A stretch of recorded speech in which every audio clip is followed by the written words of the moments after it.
자, 오늘 제목 사상은 일시적이고 성경은 완전하다라는 제목입니다. 사상은 일시적이고 성경은 완전하다. 사상은 부분적이지만 사랑은 영원하다라는 거죠.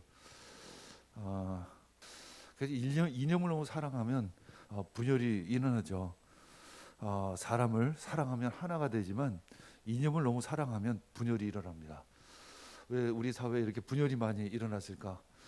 자신의 이념과 자신의 사상을 너무나도 사랑했기 때문에 그렇죠. 그래서 남녀가 갈라지고 또 세대가 갈라지고 또 빈부가 갈라지고 노동자와 사용자가 갈라지는 그런 안타까운 현실을 우리는 보게 됩니다. 자, 우리는 이념이 아니라 성경의 말씀을 구해야 될 줄 믿습니다. 진리의 말씀을 구해야 될 줄 믿습니다. 성경은 뭐라고 우리에게 이야기하죠? 한마디로 사랑입니다. 하나님을 사랑하고 또 이웃을 사랑하라. 그 말씀에 초점이 잡혀 있습니다. 고린도전서 13장 2절 읽겠습니다. 내가 예언하는 능력을 가지고 있을지라도 또 모든 비밀과 모든 지식을 가지고 있을지라도 또 산을 옮길 만한 모든 믿음을 가지고 있을지라도 사랑이 없으면 아무것도 아닙니다. 우린 믿음으로 구원받는다 말합니다. 그러나 오늘 고린도전서 13장에서는 믿음보다도 사랑이 더 귀하다. 왜일까요? 믿음의 끝은 사랑이기 때문에 그런 것입니다. 믿음과 사랑은 동전의 양면과도 같죠. 기독교에서 말하고 있는 믿음은 역시 사랑입니다. 그리고 사랑은 또 믿음에서 시작되어지는 거죠. 그래서 믿음과 사랑은 하나의 모습과도 같습니다. 하지만 예수님 당시 종교 지도자들은 자신의 이념, 자신의 전통을 더욱 사랑했습니다. 그것에 집착을 해서 결국은 하나님을 잊어버렸어요. 그리고 백성들을 위하지도 않았습니다. 결과적으로 그렇게 됐다는 거죠. 종교가 그들의 신앙이 일반 백성들과는 유리된 그런 모습이었습니다. 자신의 신앙이 백성들을 위한, 그 백성들이 더 잘 살기 위한, 백성들이 더 행복하기 위한, 그리고 백성들이 구원받을 수 있는 그런 믿음이 되어야 하는데 결국 그것은 이념이 되고 그것은 전통이 되어버리고 말았습니다. 이제 예수님께서는 이제 얼마 지나지 않으면 십자가에 못 박혀 죽으실 것입니다. 그것이 바로 메시아 사역의 정점이죠. 그래서 예수님은 자신의 사역을 마무리하기 전에 도대체 메시아는 누구인가, 메시아는 어떤 분인가를 그 유대인들에게, 제자들에게 가르쳐 주시기를 원하셨습니다. 메시아는 다윗의 자손인가 아니면 하나님의 아들인가, 이 질문을 하십니다. 그 그리스도가 다윗의 자손인가 아니면 하나님의 아들인가. 당시 유대인들은 그리스도를 메시아를 다윗의 자손으로 알고 있었죠. 그래서 많은 병자들이 예수를 부를 때 이렇게 얘기합니다. 다윗의 자손 예수요. 다윗의 자손 예수요. 아주 틀린 말은 아닙니다. 왜냐하면 그리스도가 메시아가 다윗의 가문에서 나온다고 구약에서 기록되어 있기 때문에 그렇습니다. 그래서 그들은 늘 그 그리스도를 대망했죠. 근데 그들이 알고 있는 그리스도는 약간 잘못된 왜곡된 그리스도의 상이었습니다. 그들은 늘 다윗과 같은 어떤 강력한 왕을 기다렸습니다. 다윗은 이스라엘의 가장 위대한 왕, 가장 선한 왕, 가장 믿음이 좋은 왕, 아주 왕 중의 왕으로 생각을 했어요. 그래서 그들은 늘 다윗과 같은 왕, 다윗과 같은 왕이 내려와서 자신의 나라를 구해줬으면 참 좋겠다. 자신의 나라를 잘 살게 해줬으면 참 좋겠다.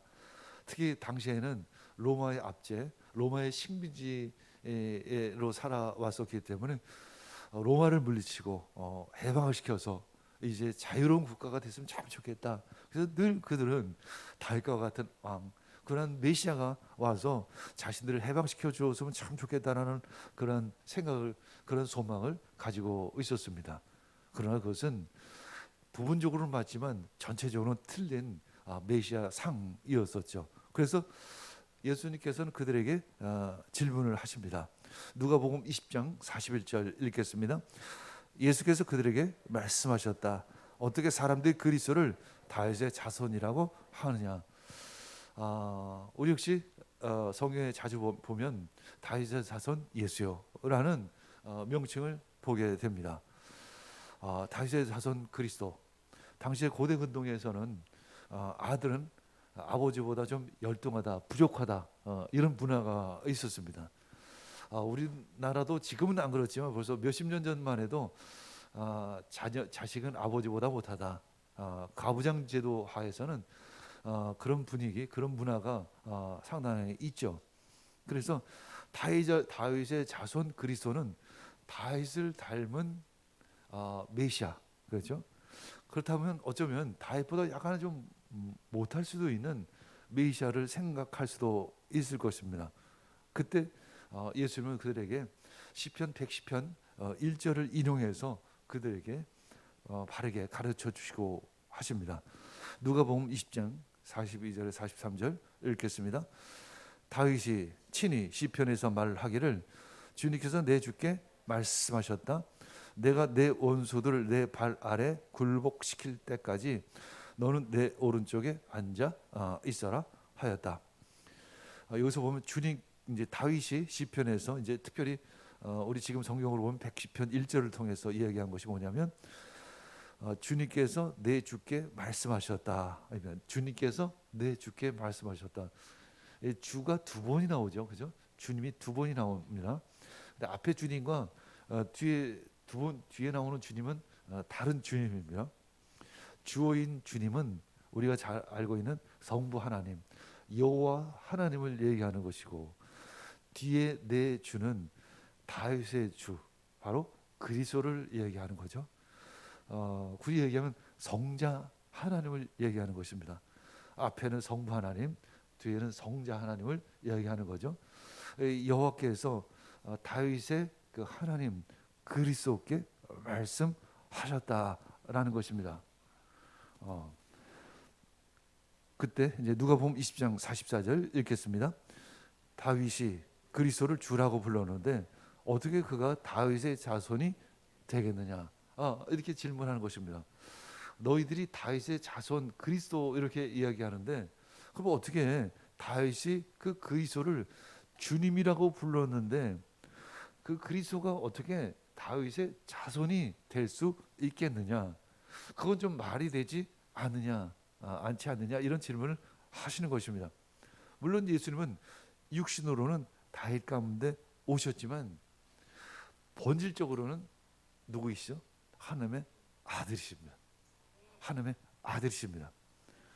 그래서 예수님은 신성과 인성을 다 가지고 계셨죠. 그리스도는 다윗보다 위대한 메시아, 만왕의 왕이십니다. 이스라엘 백성들이 늘 꿈꾸었던 메시아는 이스라엘의 왕이었습니다. 그런데 실제 오실 메시아는 어떤 분이실까요? 만왕의 왕, 온 인류의 왕, 우주적인 왕, 모든 인류를 다 구원하실 그 메시아였던 것이죠. 그래서 우리는 그걸 뭐 우주적 메시아 뭐 이렇게 표현하기도 하고 만왕의 왕, 만주의 주 이렇게 표현을 하는 이유가 바로 다윗의 자손 그리스도를 넘어서서 온 인류를 구원하실 메시아 그리스도라는 그런 의미를 가지고 있습니다. 우리는 가끔 우리 그리스도에 대해서, 예수님에 대해서 이렇게 생각을 해요. 물론 우리 개인적인 어떤 신앙 속에서 나를 구원하신 하나님, 그것도 맞는 이야기지만 나를 구원하실 뿐만 아니라 우리 모두를 구원하실 하나님, 우리 모두를 구원하실 뿐만 아니라 우리나라 우리 전 민족을 다 구원하실 하나님, 더 나아가 우리나라 우리 민족만 구원하실 하나님이 아니라 온 인류를 다 구원하실 하나님, 지금 전쟁으로 공격을 받고 있는 우크라이나만이 아니라 공격을 하고 있는 러시아까지도 구원하실 그 하나님, 그분을 우리는 소망하고 있는 것이죠. 어제 우리 어떤 한 목사님하고 통화를 했어요. 그분은 이제 사마리아 펄스를 섬기고 계신 분인데 이제 WCM 세계 가난 운동본부와 사마리안 폴스가 MOU를 맺었으면 좋겠다 그렇게 제안도 하셨습니다. 그러면서 함께 우리 우크라이나에 가나안 동문학교를 세웠으면 좋겠다라는 이야기를 합니다. 그래서 할 수 있습니다. 우리 함께 합시다 이런 이야기를 했습니다. 그래서 가나안 동문학교 세운다는 것은 그 우크라이나도 회복되어지고 그 전쟁 후에 모든 빈곤과 가난이 회복되어지기를 원하는 그러한 마음이죠. 우리가 만왕의 왕 예수 그리스도를 믿지 않는다면 뭐 그렇게까지 먼 나라에 있는 사람들을 그렇게까지 생각할 이유가 있을까요? 그러나 우리는 그 먼 나라에 있는 사람일지라도 우리 한 가족, 한 민족이다라는 그런 마음을 가지고 복음을 전해야 될 줄 믿습니다. 우린 그래서 세상의 힘이 아닌 하나님의 선한 능력을 구해야 하는 것입니다. 유대인들은 그 메시아가 군사적인 어떤 힘, 어떤 정치적인 힘을 가지고 있을 줄 알았습니다. 한마디로 어떤 세상의 힘을 가지고 자신의 나라를 구원할 줄 알았습니다. 그러나 실제 예수 그리스도께서는 하나님의 선한 능력으로 이 인류를 구원하시는 것입니다. 당시에 서기관들이 있었죠. 서기관은 이제 종교 지도자들 중에 한 사람이죠. 그들은 율법 전문가였었습니다.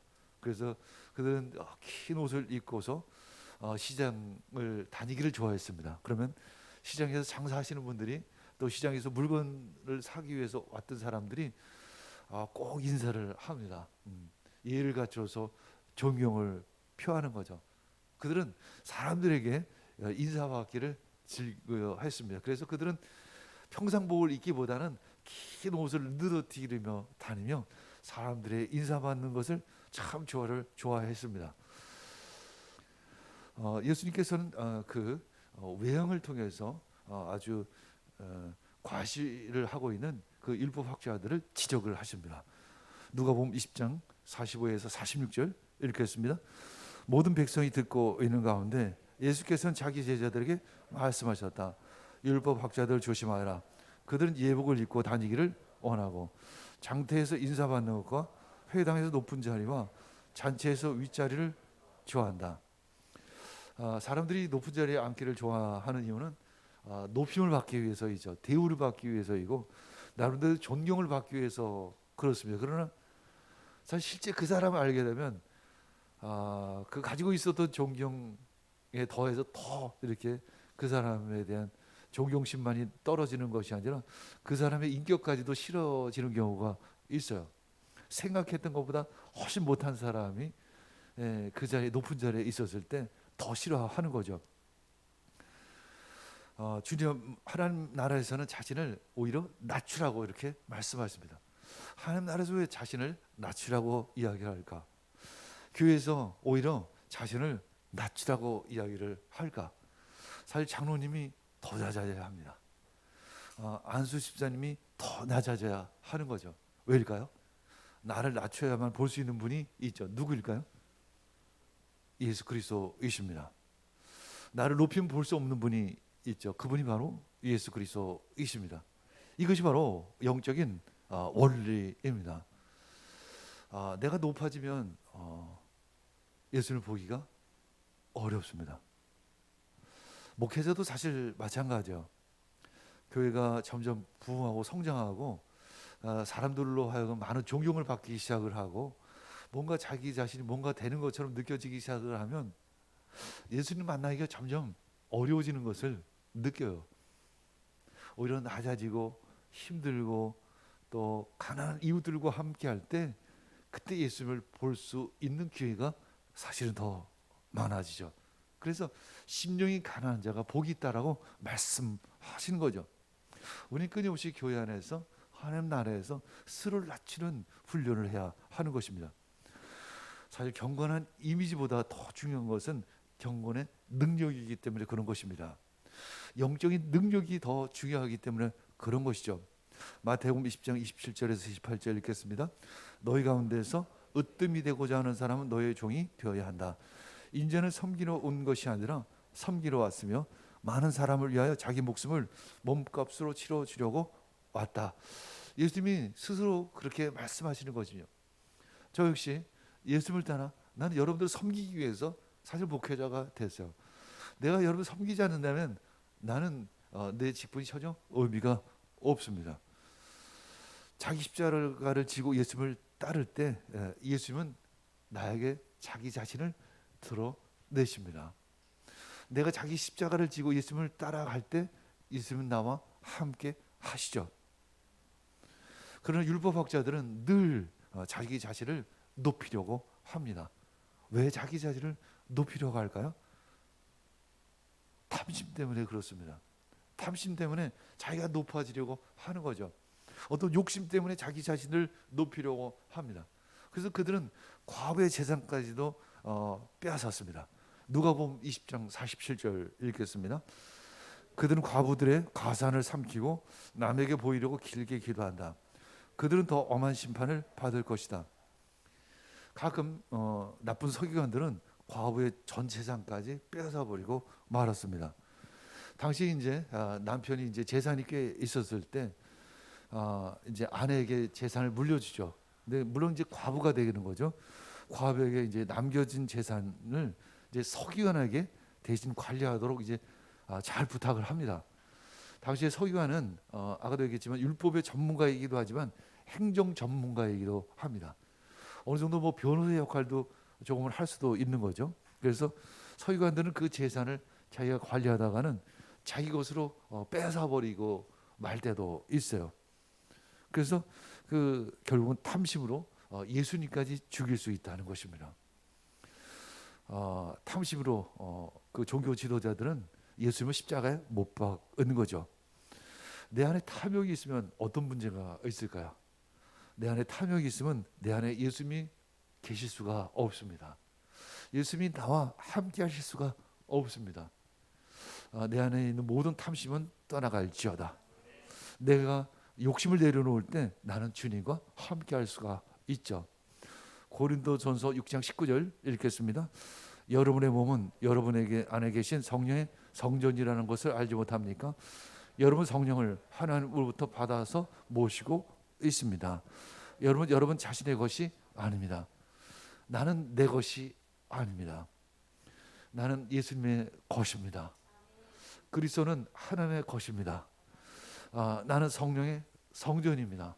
성령의 성전으로 준비되어지길 원합니다. 늘 정결케 되기를 원합니다. 그때 예수님께서 내 안에 계실 줄 믿습니다.